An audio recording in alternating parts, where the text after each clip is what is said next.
I'm asking you to come with me on my kind of mental journey of some things that I discovered about what to do when you don't know what to do. And I'm really grateful for the time that we've had so far together, because there's been so much that's been like bubbling up in me, and I've been wanting to change what I was going to say and everything, but I'm just going to go with what I have, and thank you in advance for all the gratitude and all the really deep sharing that went on so far. So I'm really excited to tell you. And as I start, I just want to mention, if you looked through before, I had a title for this talk until about 2 weeks ago, and it was called Not Knowing as Deep Knowing. And at some point, about a week ago, I thought, well, actually, the title that I want to give the talk is The Knowing is in the Doing. And they are actually related, and I'll explain a bit how they're related. But those are the two talks. Those are the two things that came up when I started really reflecting on what's wisdom in uncertainty, and what do I do when I don't know what to do. And in order to explain that, I wanted to go back, or what happened was actually, I spoke with Tova, and she said, hey, we're doing this conference, and she asked if I might want to give a talk, and all of a sudden, these two images came directly in my mind at the same moment. And the two images of two experiences I had as a consultant, working one-on-one with people, very different people in very different situations, but somehow having a very similar tone. They just like flew into my mind, and I thought, I have to work with these. So I'm going to tell you these two stories, and I hope we'll look at that, and I'm going to tell you the insights that they were giving me as I was doing that.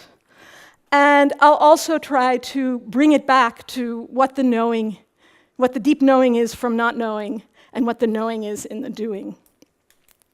So before I go into the stories, I think I need to say a little bit about myself as a professional. And up until from the late 90s until 2008 about, I was deeply, deeply involved in a methodology and in an approach which is called group relations. I don't know if anybody here knows it. Okay, there's a few people. I think I remember you from the Netherlands in group relations, and I was deeply, deeply involved in group relations, and I worked that way. And starting in 2010, I radically shifted my approach for personal reasons, and now I work with an approach which is called genuine contact. And the stories that I'm going to tell, one of them is from working with this approach called group relations, and one is from working with the approach called genuine contact.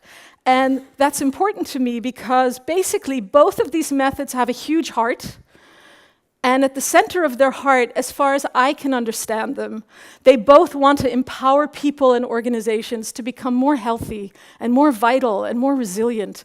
They really want to have a better world. And both of them come from that place. However, both of them come from that in a different way. And they have some different basic principles, and they have some different areas of their worldviews, and their different ideas about how to do it. So if you're in a group relations setting, and usually the learning style is a conference, if you're in a group relations conference, you'll have a certain kind of feel and a certain kind of result and a certain kind of action that's very different from if you work in a genuine contact process. And for me, that was quite interesting when the stories came up.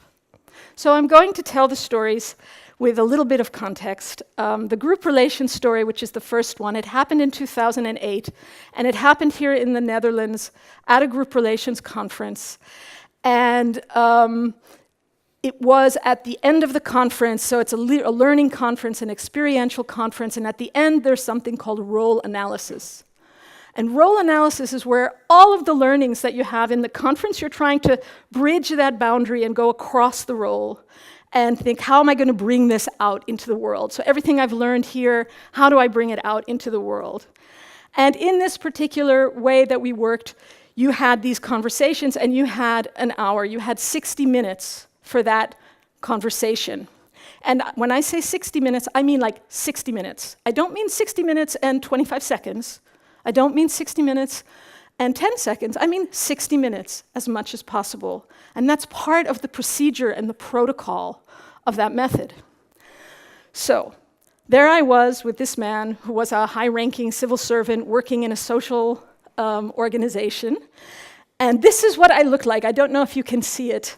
But we walked into the room, and there I was, and he started talking about what he needed to explain, and he was going to explain his role in the system that he worked in and try to understand the system in his mind and how he could make innovation. So there we were.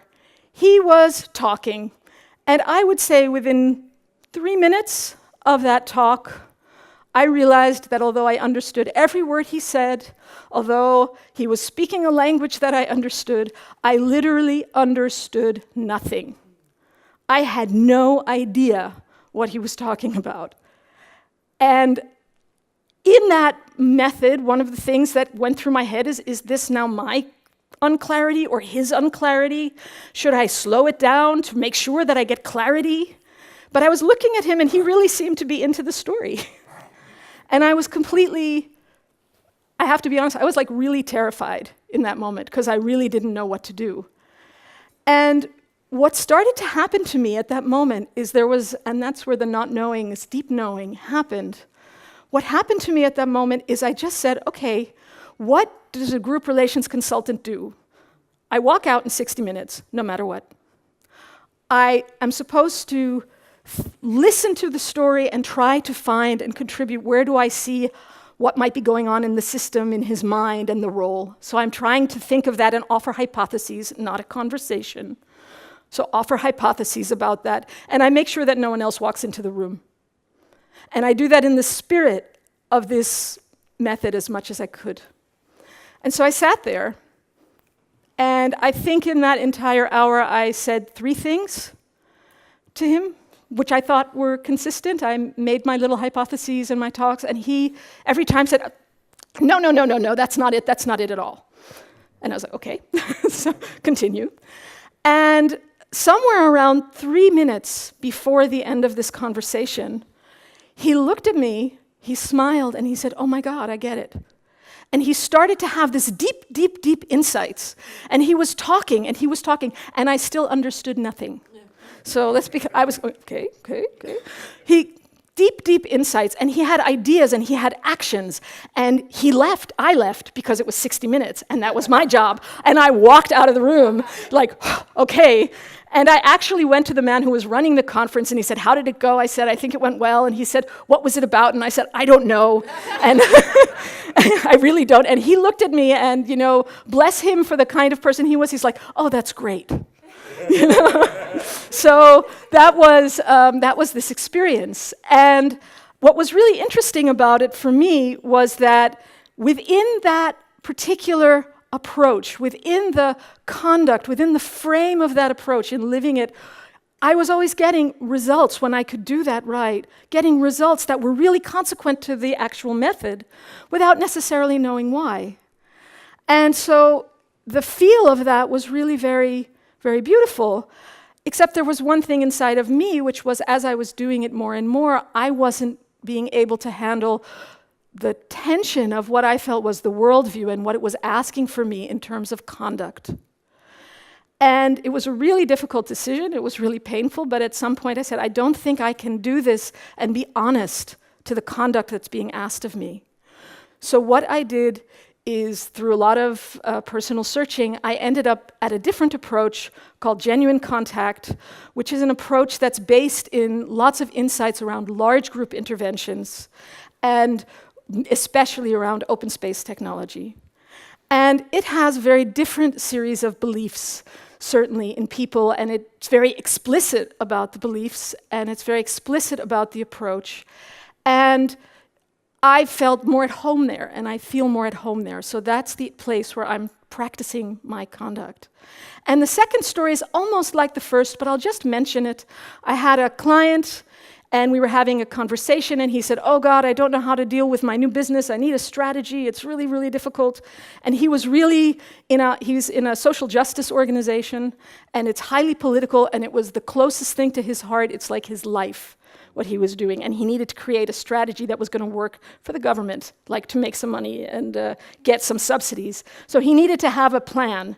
And I said, well, let's try. We'll use something called the medicine wheel tool, which is a genuine contact tool that has certain steps.